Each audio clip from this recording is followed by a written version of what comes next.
ikke nogen. Kom.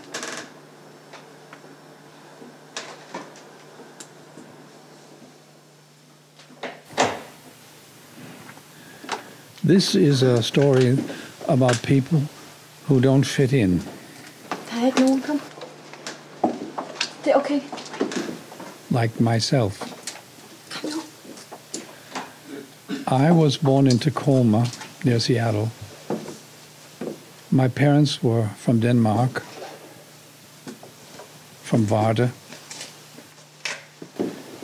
We only spoke Danish at home. Actually, all we ever talked about was Denmark. I felt very out of place. It was like my body was born in the wrong country. I went to a Danish church school. Det er så her, de mødes. I studied to become a minister of the faith. And when I was ordained, I packed my bags and moved to Denmark, to Herlev, outside Copenhagen. Og det her, det er Peter Styrelsen, og ham, der grundlagde foreningen. Ever since I was a kid, the only thing I wanted was to be in Denmark. Det er Peter Styrelsen, som ejede salonen. Det var også her, han hængte sig. Der sker vel ikke noget seksuelt? Ja? Nej. Okay. Ja, det her, det er så vores mødebord. I've been a minister of the 13th Apostle Free Church in Herlev for the last 4 years. Du er nødt til at smutte nu, skat. There is so much fear and unhappiness in the world. I feel that my life's work is to show the love is the only thing that can find it. Jeg har faktisk en GPS. Du kan sætte fast på din telefon. Okay. Så ved jeg altid, hvor du er, hvis der skulle ske et eller andet uforudsigeligt. Ja. Og så hvis der opstår nogle problemer, så er jeg på kontoret fra kl. 11 til kl. 13. Ikke? Okay. Så præcis. Ja. Det er 13A, kom ind. Nej, jeg har brug for din hjælp. Og nu? Hallo? Nu? Hallo? Du må hellere skynde dig. Jeg kommer nu.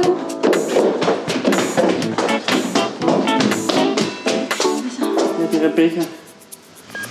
Sara var fra sin. Hun har haft et nyt sammenbrud. Det går ikke. Vi bliver nødt til at trække hende ud af aktionen. Det er simpelthen for farligt. I går overraskede hun en pige, der var i gang med at skære sig selv med barberblad.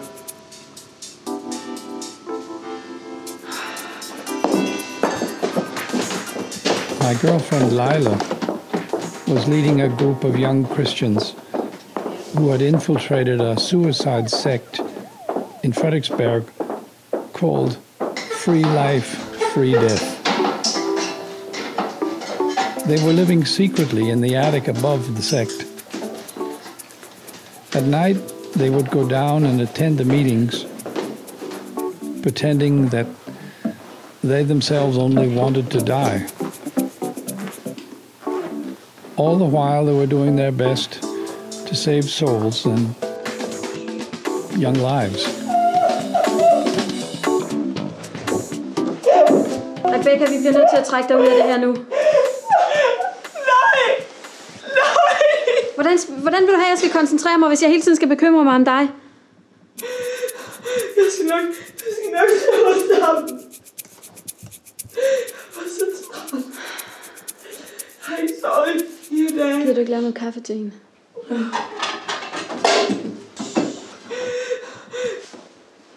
Jeg må også indrømme, at det er meget svært, end jeg troede. Nu svigter du mig ikke også. Nej. Vi må holde ud i 14 dage. Jeg er bare så bange for, hvad nu hvis de opdager, at vi gemmer os heroppe. Hvad vil de gøre? Hvad nu hvis de vil gå fuldstændig amok? Jeg tænker hele tiden på, hvad der skete i Jamestown. Rebecca skal i hvert fald ikke være med til plenumsmødet i aften. Vi bliver nødt til at få noget søvn. Okay. Der er kun 14 dage til deres optog. Vi må holde ud i 14 dage. I was getting regularly telephone reports from Lila about FLFD's plans and activities. For Maria har nu taget den endelige beslutning. Maria har overdraget alle sine ejendele til foreningen og er nu i sin fulde ret til at flytte ind i lokalerne. Men hun ejer jo ikke noget. Det er lige meget. Det er princippet i det. Jeg har selv tænkt mig at gøre det samme. Anne-Sophie, vil du få evigt i øjeblikket? Rejs dig op, Maria. I got very concerned when I heard that the leader of FLFD was pressing the members to give up their property and move into the clubhouse. Det er en frigørelsesattest. Når du overdrager alt dit jordiske gods til foreningen, tager foreningen ansvar for dig og tager sig af dig, indtil du skal afsted. Den skal skrives under separat. This was apparently the very last step before the so-called self-termination. Flyt herind her en af de næste dage. Er det muligt, at vi kan fremskynde det optog, vi skal lave? For jeg skal til Jylland, min fasters fødselsdag. For min skyld kan det ikke gå stærkt nok, men vi venter på en tilladelse fra politiet. De ved selvfølgelig ikke, hvad vores hensigt er. Mickey was their leader. Attesten består af 2 dele. He was also planning a parade through the center of town. The purpose was to recruit young suicide volunteers. Du glider altså igennem på din skjorte. Den anden del Jamen, det gør ikke er en liste over dine egen dele, som overdrages til foreningen. Mickey's girlfriend, Anna-Sophia, Det skal underskrives separat og kan i Was now- princippet deles i 2. mutilating herself with razor blades on a daily basis. Anledning til at takke FLFD. Det har betydet rigtig meget for mig her på det sidste. Og selvfølgelig skal vi heller ikke undlade at takke Peter Styrtsen.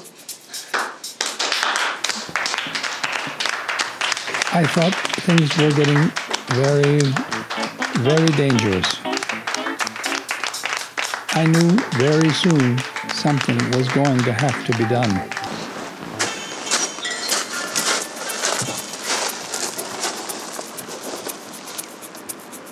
Jeg håber ikke, at jeg skræmper på i dag. Med det der, du ved. Nej. Ja, for der er ikke noget at være bange for. Det ser værre ud end det, end jeg. Gør det ikke ondt? Jamen, det er noget, jeg har gjort i årevis. Da efter jeg holdt op med at ryge, så begyndte jeg at bide negle. Og så førte det ene med det andet. Måske så har du lyst til at prøve det en dag.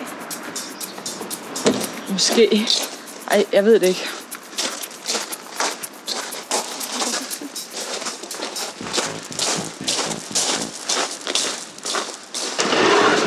I alle sprækker.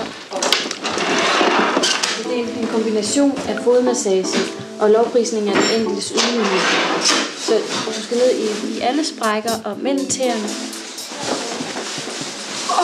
Kan vi ikke bare skrive under på de der skemaer? Så vi kan komme ned i varmen. Det er også fedt for Maria. Hun er nede helt alene. Og mellem tæerne. Det skulle selvfølgelig ikke vores rigtige navn på.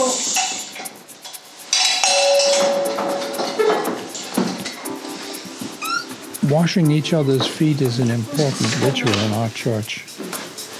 Jeg var så bange i går aftes. We do it regularly as we pray. Du er modig, Maria. Hvis vi vil vågne, det er så koldt.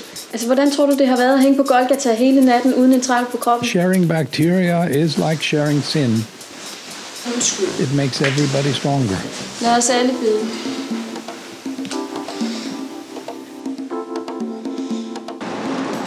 Tænk ham der på.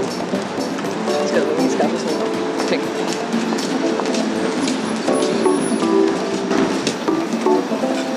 Several junior members of FLFD were showing signs of restless desperation and criminality.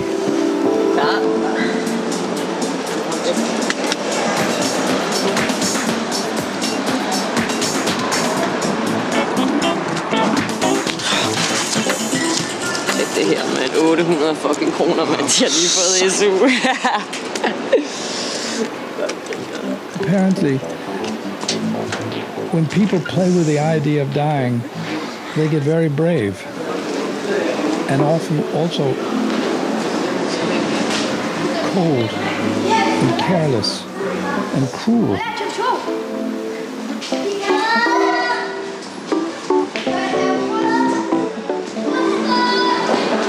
Jamen, giv nogle penge her. Kom nu. Ej. Jeg må lige komme til side.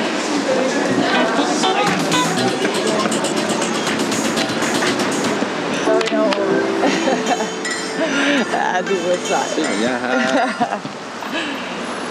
Hvad fanden er det her, mand? Det er en idiot, mand. Hvad var du lege frisørsalon? It was time for us all to do something. I FLFD forsøger vi at afdække endnu et tabu. Retten til at bestemme over sit eget liv. Hvorfor skal andre mennesker have lov til at bestemme, om vi vil videreføre vort liv på denne klode, eller videreføre det på et parallelt plan?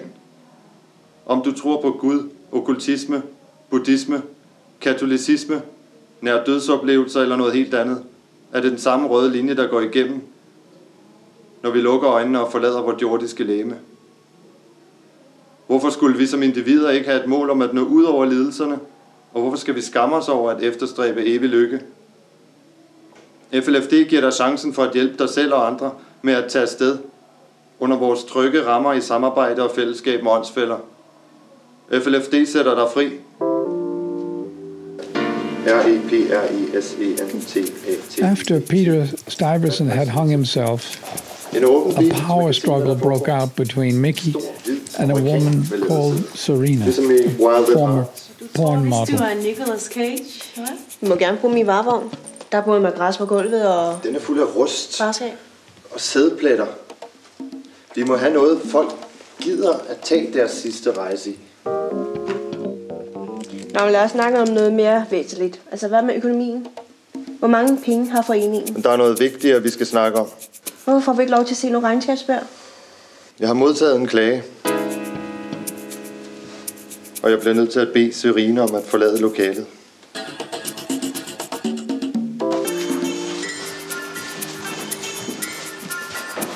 Forlade lokalet.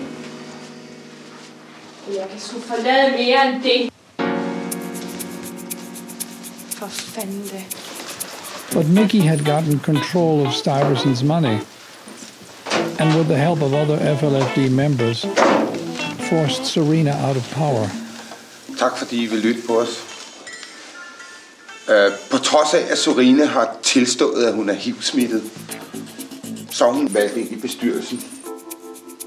Og nu har hun oven i købet snakket om at flytte ind. Det vil vi også. Skrive under og alt det der.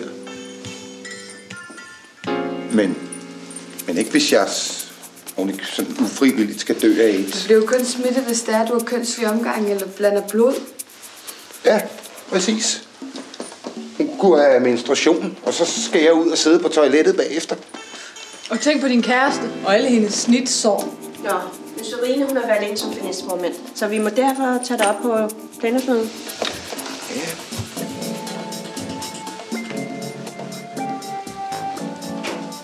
Så er der en personlig meddelelse til bestyrelsen. Jeg agter nemlig at flytte herind i morgen. Fra nu af vil jeg arbejde fuldtid på optoget. Det eneste problem, vi har tilbage nu, er den bil, som er den vigtigste del af hele arrangementet. Serena, hun har prøvet at hænge sig ud på toilettet igen. Hun driver sgu kloakafløbet ned fra lommen. In revenge, Serena tried to kill herself several times every day, but never succeeded. Jeg har lige set Jesus nede ved søerne. Han var på vej over mod planetariet. Jeg skal læse nogle digter op, som et led i den her uge, som er digteruge. Og der vil blive læst digter op forskellige steder rundt om.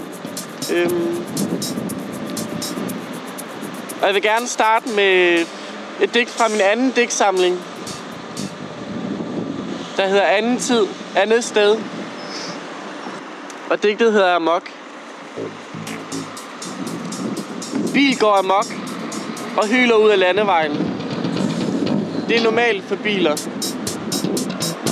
Med mennesker spærret inde bag en lukket dør. Med 30 liter benzin sprøjtet ind i tanken. I hjernen. Lila I hjernet. and her young Christian secret agents Dreng går amok. instigated Og a hyler ud series mod of bilerne. cultural events to try Det er and normalt get for FLFD mennesker. members' minds off of Og suicide. drengen spærres inde. På en lukket She afdeling. thought that if they could Hvis 30 experience milligram the finer TNA things in sprøjtet life, ind art and music, i kroppen. they would discover a renewed joy in staying alive.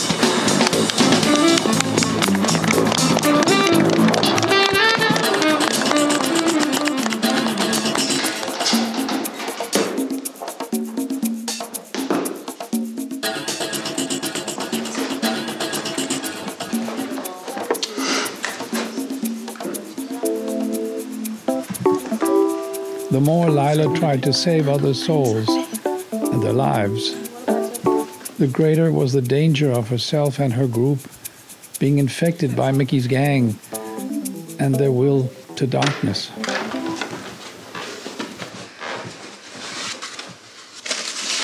Jeg har fortalt hende alt.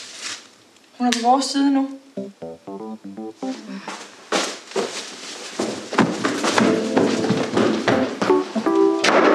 Er du ikke rigtig klog, eller hvad? Det er sgu da formandens forlovede, der sidder derinde. Hun er ensom, ligesom jeg er. Hun vil heller ikke begå selvmord. Hun synes heller ikke, at der er nogen, der skal gøre hinanden fortræde, ligesom vi gør. Idiot! Det skulle da bare noget, hun siger for at lokke dig i en fælde.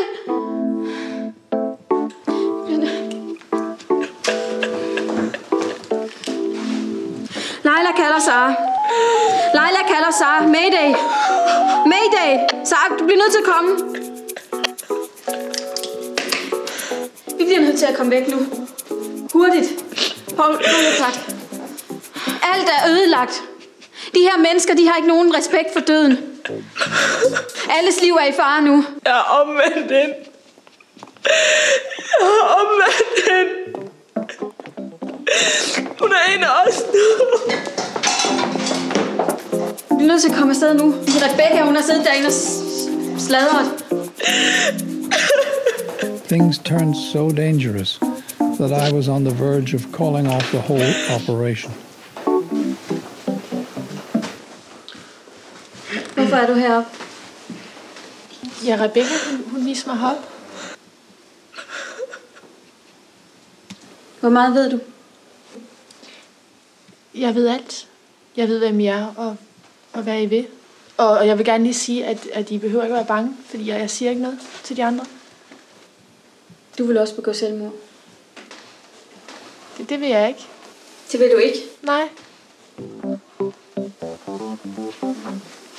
Og hvad med Mickey?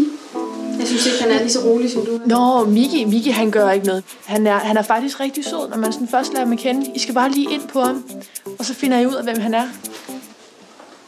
Og han vil heller ikke begå selvmord, eller hvad? Generelt så er der ikke nogen af dem, der har mod nok til at gøre noget.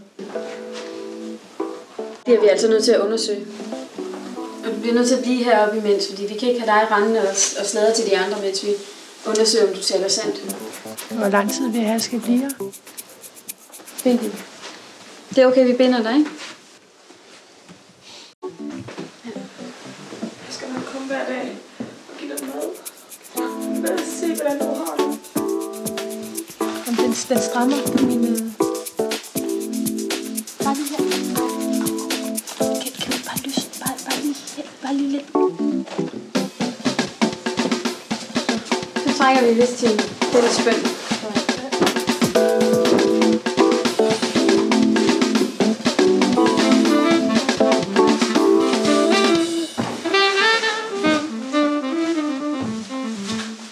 Lad os alle bede. An important element in our prayer meetings is listening to the classical music of Gustav Mahler. Along with Mendelssohn and Bob Dylan, Mahler was one of the high-profile artists who gave up Judaism to embrace Christianity.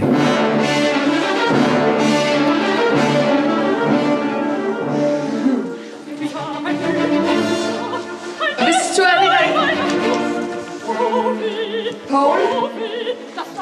Maria? Døden er nøglen til lykken.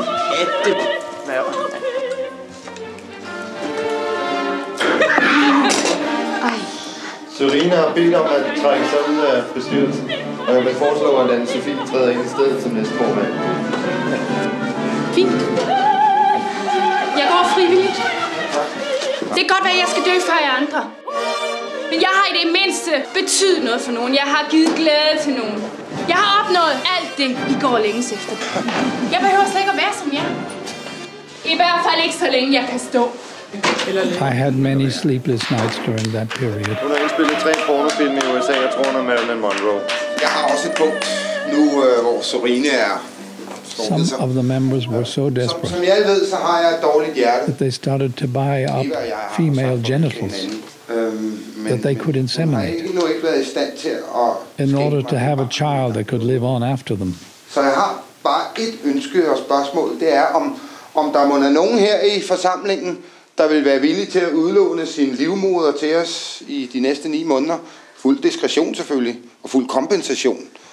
Fordi så er jeg til gengæld villig til at overdrage det hele til FLFD. Forretning, og vognpark og lejlighed.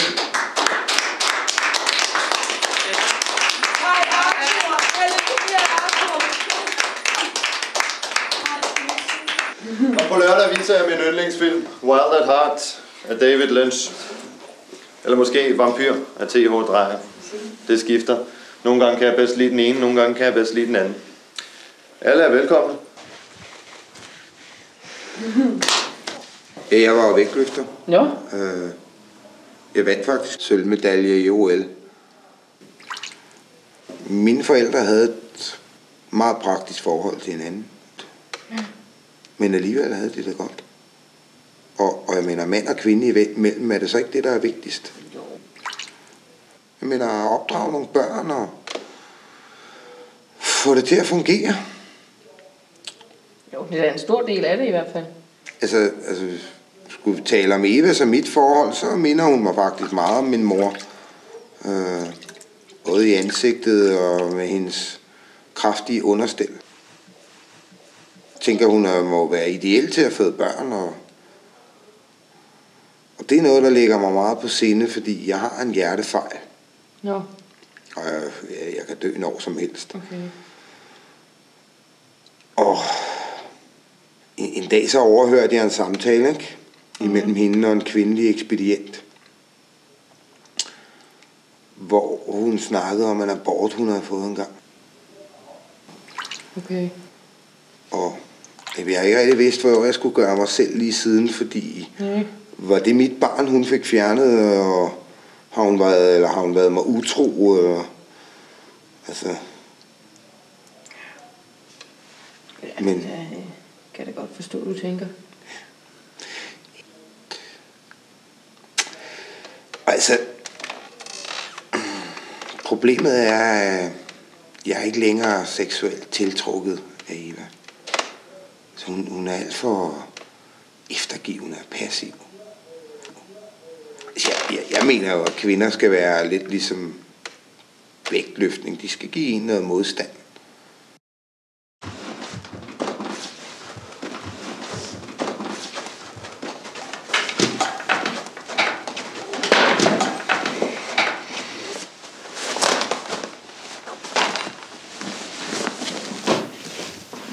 Events were moving very rapidly now.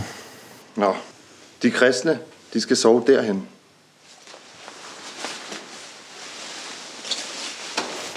It was reported that Mickey had emptied FLFD's bank account and bought himself a convertible so he could sit out in the open as the big parade drove through town.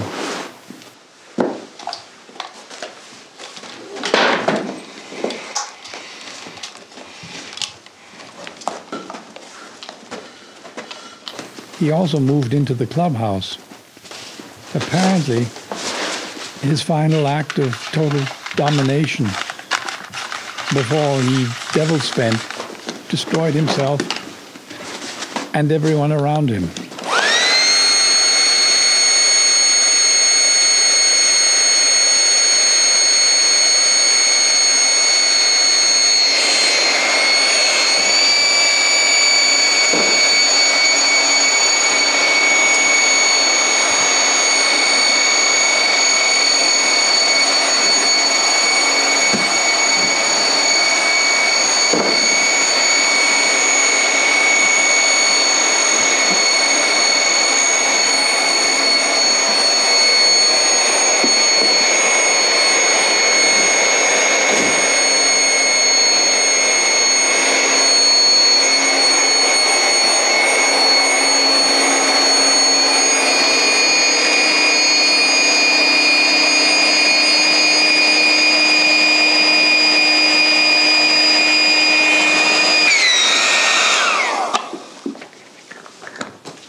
Hey, Niels.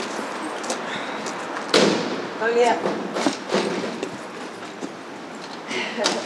Hvad nu? Tjek der. Kom her, tjek der. Lad nu være. Ej, der op, mand. Det er penge. Det er ikke bare penge, du har 800 kroner. Hvad laver du? Altså, hvor der er penge? Tjek der, han lidt om. Han er turist. 100, han er tysker. De er røvfulde af jo, mand. Så var der. I came to the realization that if our undercover action was to succeed, we were going to have to move very quickly now. Before the laws of the jungle took over completely. Before criminal mentality and acidic indifference consumed every one of us.